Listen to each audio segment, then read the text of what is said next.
Our next guest is one of the hardest working women in Hollywood. When she's not appearing on Law & Order SVU, my favorite, she's wowing on the stage and donating her time to charity. Here to discuss her new series, her new stage play, and an upcoming cabaret is Tamara Tunie. Welcome to Arise 360. Thank you. I'm glad to be back. Do you sleep?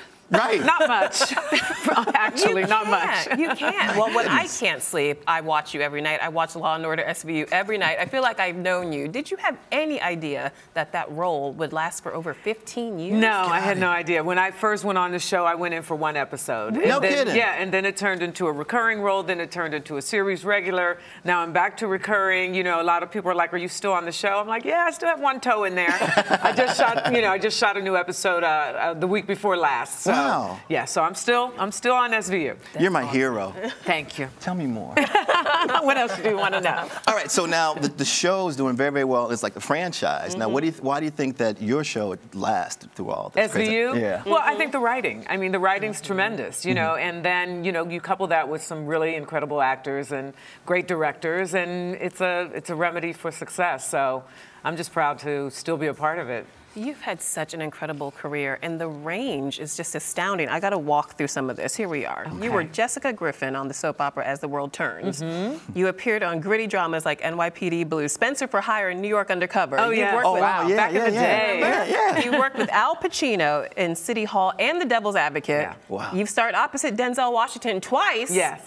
Me and Al and me and Denzel, like this. You know, we're tight. Wow. Just kidding. And you won a Tony Award and a Drama Desk Award in 2007 for the Broadway musical Spring Awakening. What haven't you done? That's the question. Well, you know, a lot actually, but it's been great. I mean, I'm having a great run and a really incredible career, and you know, and I'm very open to diversity. You know what I mean? I want to diversify my career, so I've gotten behind the camera and I directed an independent romantic comedy called See You in September. You know, that you can check out, and as you said, I've been producing. Spring Awakening was one show, and I produced August Wilson's Radio Golf, and I produced Magic Bird last year. I was on that team last year, and I have a new musical, Frog Kiss, that I've been cultivating along. So look out for that. Oh, right. So has that been the key to your success, just the idea of diversifying? Well, maybe, you know, but, you know, when I think about it, I've always been this way since I was a kid. You know, my mother would always say, you know, you're doing too much, you're going to make yourself sick, you know, and I would do too much and I would make myself sick, you know, but then I'd get healthy and then I'd keep doing too much. So I love it. It's my nature. Well, I want to talk about your Sundance film, The Red Road. Now, you play a Native American mother and a matriarch of a Native American community. Yeah. Talk about this. Yeah, well, first, I just want to clarify, The Red Road is a series. So we shot 6 episodes. Okay. And, you know, it's a gritty kind of suspense thriller, you know, which is really exciting. And as you said, I play a Native American woman, and you know, the whole kind of setting of our show, which is in a fictional town in northern New Jersey, is inspired by the area around Ringwood, New Jersey, and Mahwah, New Jersey, where there are, in fact, the Ramapo Native Americans. And so we're inspired by that. We have a clip, actually. Oh, great. Oh, let's look at it. I'm on my way out. Going to see the police. Yeah, what about? That woman hit my car. You ready? We gotta go. I need to talk to you about what happened last night. Go warm up the car. I'll be right out.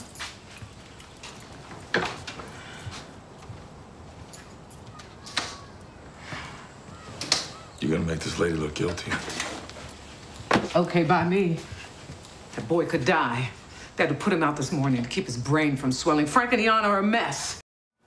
Wow. Yeah. Where's the popcorn? Jason Momoa. I am so into that. My son, Jason Momoa. Really? Yeah. I'm he into was that. from Game of Thrones. Yes, he was. Yes, Oh, yeah. And he's married to Lisa Bonet. Right, Yes, right. he is. Exactly. Yes, he is. Well, other than Jason, what drew you to this project?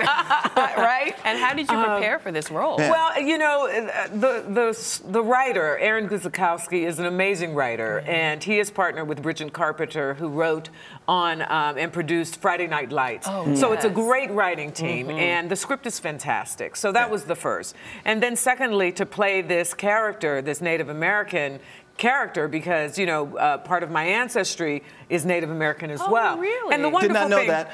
The wonderful thing about being inspired by this particular tribe.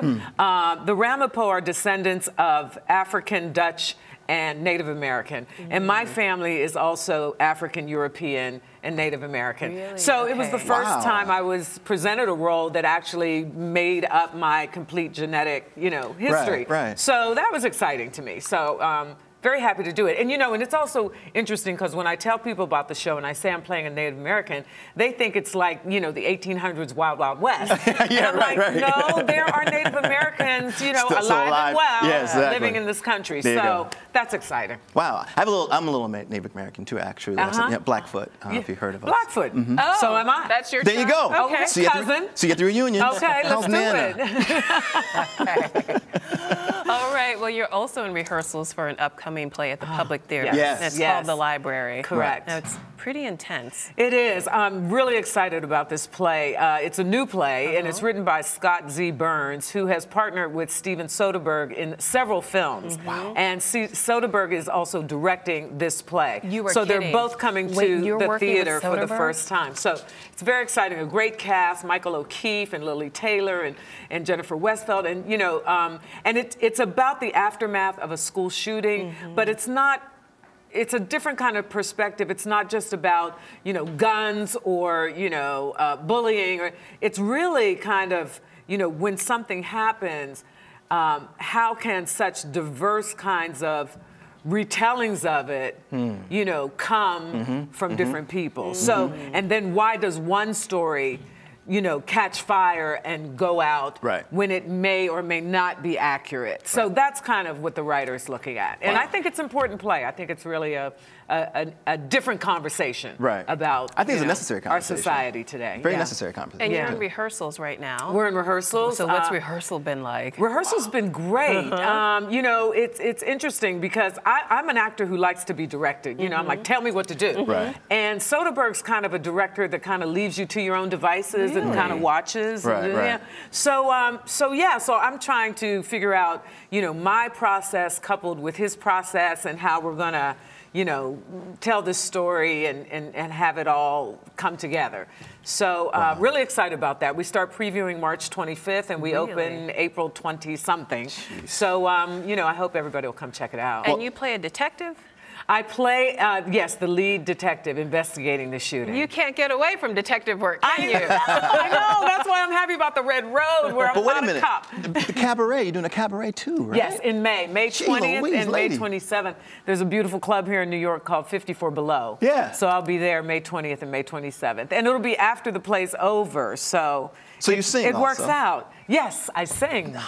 Yes, I sing. Wow. I'm a musician too, so I'm definitely gonna check it out. What do you play? I'm a drummer, actually. You're Indian and you're a musician. Yeah. Well, we should Hi, interview you. all right. I know, we can get it together. Want to switch seats? Meet you at the powwow. Powwow. All right. Back to you. Yes. All right. Yes. So What both else? of your parents are actually morticians? Yes, So yes. did you ever consider going into the family business? No, I didn't. But it's ironic because I ended up playing a medical examiner on Exactly. SVU, and So so you I'm kinda did surrounded go by into- dead bodies all the time. So it Wow. kind of found me anyway. Because it made your family proud, right? Indeed. Of course, both my parents were ecstatic about, and sometimes I would call my dad, with a question or two. So that was helpful. Oh, that's cool. So Yeah. little research there. Yeah. What about, okay, now, you're talking about starting. What got you into the whole acting?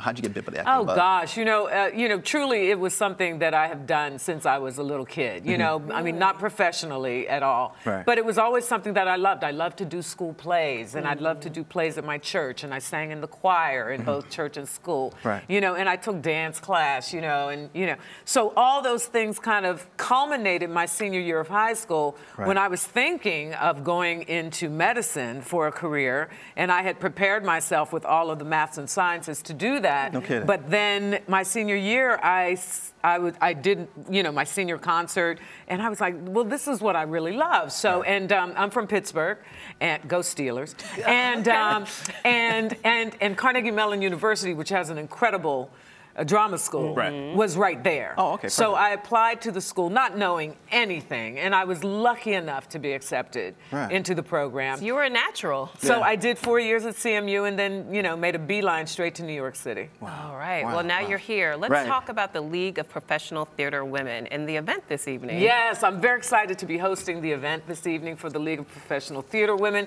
It's an organization of, you know, colleagues who come together and support each other in whatever ways they can. You know, the organization offers different kinds of symposiums and conferences, so you can really learn, you know, more about the theater and what's happening behind the scenes, which I think is sometimes more interesting than what's happening. I have to agree with you. You know, sometimes. But yeah, so our event is tonight. It's a fundraiser, and we're honoring some incredible people. Zoe Caldwell is being honored tonight, who's just a legend in the theater. And she's being presented her award by Audra McDonald, who we all know and love, and she's a legend herself. So it's going to be quite a group, quite a stellar group. Oh my goodness. Well, you have to come back again. I know you're going to have another project on the horizon. Yeah, I know, right? So this is the second time. Let's make third time a charm, okay? Let's do it. Let's do it. So good to see you. Thank you so much for having me, guys. Always great to see you. All right. And you're watching Arise Entertainment 360.